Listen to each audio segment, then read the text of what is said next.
casserole d'un aliment qui est chaud, qui est sur le feu, sur la plata ou autre, d'accord, il est mévachel, il cuit. Si on met dedans quelque chose, ça cuit.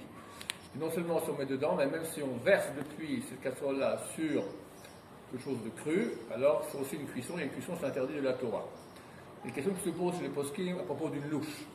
Quel est le statut d'une louche? Une louche, je la prends, je la mets dans le klérishon. Donc on reste un certain temps dans le klérishon. Quand je la sors, est-ce qu'elle a un statut de klérishon ou de kléchini? C'est-à-dire, si je mets maintenant dans la louche quelque chose, je mets un peu d'eau par exemple, est-ce que c'est permis parce qu'elle a un statut de kléchini et ça ne cuit pas, ça ne cuit plus, ça ne cuit pas, ou c'est un statut de klérishon et ça cuit?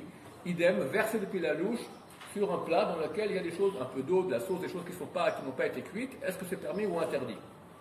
En fait, les poskim disent comme ça. Si on a laissé la louche longtemps, un certain temps dans la casserole, et que la cuisson de la casserole, elle est dans la louche aussi, il n'y a pas de différence entre la louche et la casserole, que l'aliment qui est dans la louche, il cuit aussi, il est chaud, on voit des bulles, etc. Alors c'est un statut de klérishon.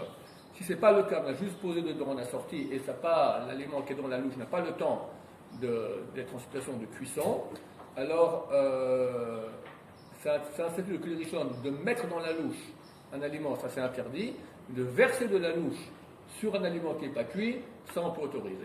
Baruch Adonai, l'olam.